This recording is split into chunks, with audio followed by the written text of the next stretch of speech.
Dear soul, there is something heaven wants you to hear today, and it begins with a moment that unfolded when the world around you was asleep, when the noise of ordinary life had finally quieted itself into stillness, and when the only things left standing in the silence were the truths that people spend so much of their waking hours trying to outrun. While you were moving through your own thoughts, carrying your own questions, wondering whether certain feelings were real or simply the product of a hopeful imagination, your soulmate found themselves standing at a crossroads within their heart. Not the kind of crossroads that appears on a map, not the kind that anyone else could see or point to, but the kind that exists deep within a person when they have finally exhausted every excuse, every distraction, and every carefully constructed wall they built to keep themselves from feeling too much. Last night, they opened up to their friends and said something that had been living inside them for far longer than anyone realized. The room grew quiet the moment they began, not because the words were dramatic or unexpected in the way that great surprises are, but because there was something unmistakably real about the way they were delivered, something raw, something unpolished, something that could only exist when a person has finally stopped rehearsing and simply decided to speak. Heaven saw that moment unfold in its entirety. Heaven saw the trembling that moved through them before the first word escaped. Heaven saw the way they paused, reconsidered, and almost retreated back into silence the way they had done so many times before. Heaven saw the invisible battle happening beneath the surface, the part of them that wanted to speak wrestling with the part of them that had spent years convincing itself that silence was the safer choice. And heaven saw what happened the moment the truth finally stepped out of the shadows and into the light of that room. There was relief, quiet, undeniable, unmistakable relief. The kind that only arrives when something real has finally been allowed to exist outside the confines of a single heart.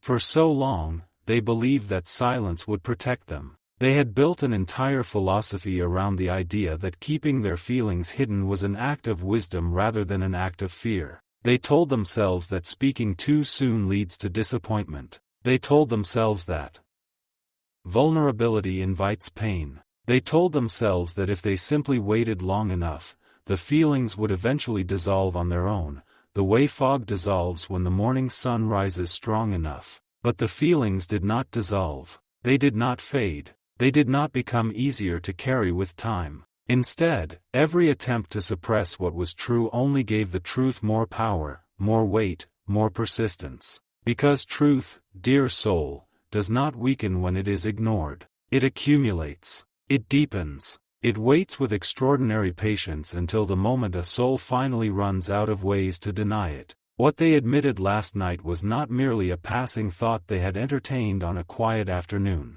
It was not a temporary emotion brought on by loneliness or longing or the particular way a certain song sounded on a certain evening. It was not something that existed only on the surface of who they are. It was something that had woven itself into the deeper fabric of their spirit, something that had become part of the way they moved through the world, part of the lens through which they experienced ordinary moments, part of the quiet internal landscape that few people ever get to see. When they finally spoke, they confessed that they could no longer pretend. They could no longer perform the convincing act of someone who had moved on, someone who had processed everything neatly and filed it away in a place that would never again be opened. Because the truth was that they had not moved on. And the more honest truth was that they had known for some time that moving on was not what their heart actually wanted, even when their mind kept insisting that wanting something so uncertain was foolish.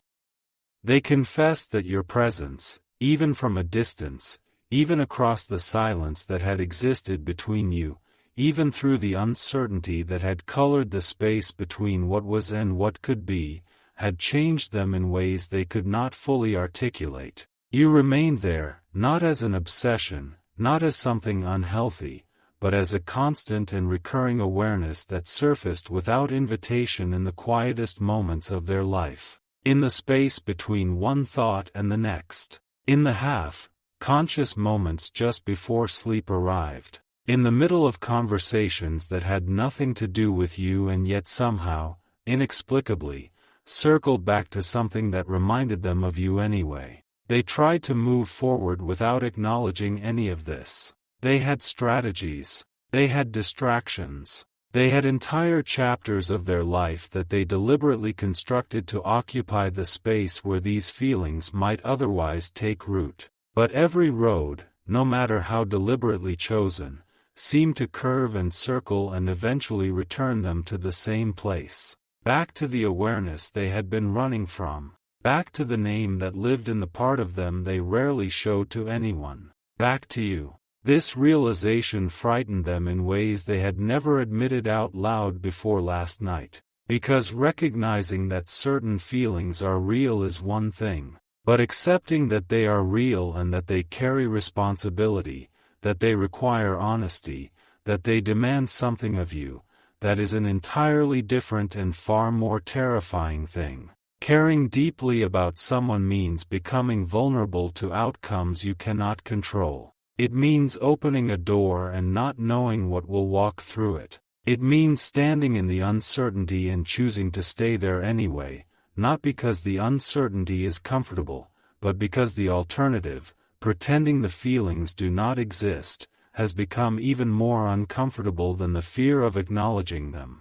Heaven wants you to understand something essential about what occurred last night. The confession they made to their friends was not born from a single moment of spontaneous courage. It did not arrive suddenly like a bolt of lightning that illuminated everything at once. It was the result of countless small and unseen moments that had been accumulating over a long period of time, each one pressing against the walls they had built until those walls could no longer hold the weight of what existed behind them. There were moments when they remembered something you once said, something small and seemingly insignificant that had nonetheless stayed with them longer than most things did. There were moments when they found themselves wondering how you were doing, not because they allowed themselves to reach out, but because the wondering happened anyway, uninvited and persistent. There were moments when they felt your absence more acutely than they had expected to, moments when something should have felt ordinary but instead felt like something was quietly missing. There were moments when they caught themselves imagining conversations that had never happened, rehearsing things they had not said, revisiting things they wished had gone differently. None of these moments were visible to anyone else. None of them were dramatic or obvious. They were private and internal and entirely their own. But they accumulated, dear soul, the way water accumulates in a vessel that appears empty until suddenly it is not. And eventually, the accumulated weight of all those moments became too significant to continue dismissing.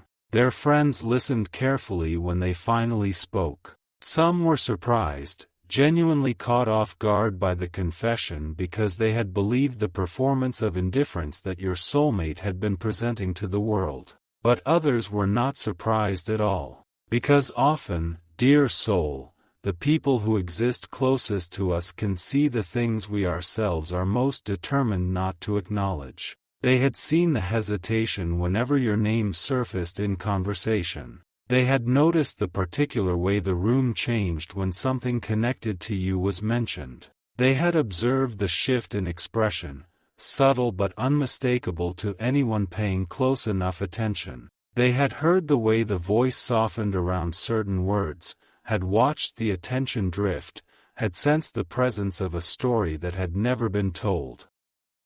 And finally, last night, the story was told. Not perfectly, not completely, not with every detail ironed out and every loose end neatly resolved, but honestly. And heaven says that honesty, even imperfect and incomplete honesty, is where transformation begins. Because the moment truth is spoken aloud, something fundamental changes. The chains that silence creates begin to loosen. The walls that fear constructed begin to develop cracks through which light can enter. The paths that had appeared blocked begin to reveal openings that were not visible before. But heaven also wants you to understand that last night was not the end of something. It was the beginning. Because admitting truth to others, as significant as that act is often easier than fully accepting that same truth within oneself. Your soulmate has opened a door. They have taken a step. But the journey that lies ahead of them is still unfolding, still asking things of them,